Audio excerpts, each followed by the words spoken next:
পবিত্র কুরআনে বর্ণিত মক্কার একটি গল্প। সেই দিন সকালে ইয়েমেনের শাসক আবরাহা সেনাবাহিনী নিয়ে আল্লাহর ঘর পবিত্র কাবা ধ্বংস করার জন্য রওনা হয়েছিল। চলো আগে বাড়ো, वो रहा কাবা।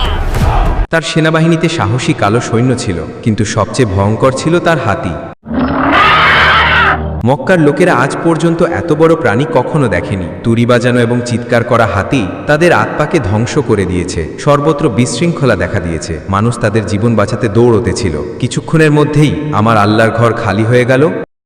কিন্তু কুরাইশদের নেতা আব্দুল মুত্তালিব কাবাকে একা ছাড়লেন না। তিনি বললেন, হে আল্লাহ, এটা তোমার ঘর এবং একমাত্র তুমিই এটিকে বাঁচাতে পারো। কিন্তু সেই হাতিরা এগিয়ে যেতে অস্বীকার করে। কেউ বুঝতে পারছিল না কি হচ্ছে। হাতি কেন এগিয়ে যাচ্ছে না?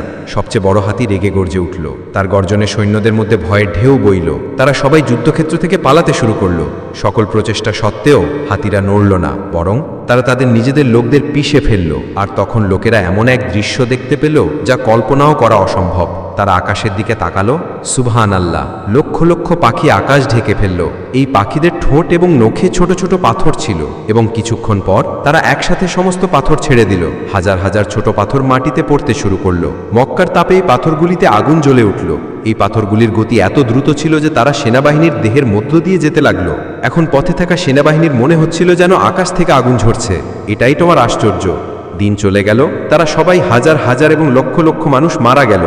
আব্রাহার সমস্ত শক্তি এবং অহংকার ধূলিসাৎ হয়ে গেল। সূরা আল ফিল দ্বারা অনুপ্রাণিত এই ভিডিওটি সকলের সাথে শেয়ার করুন, যাতে মানুষের তাদের প্রভুর প্রতি বিশ্বাস দৃঢ় হয়, এবং চ্যানেলটি সাবস্ক্রাইব করুন।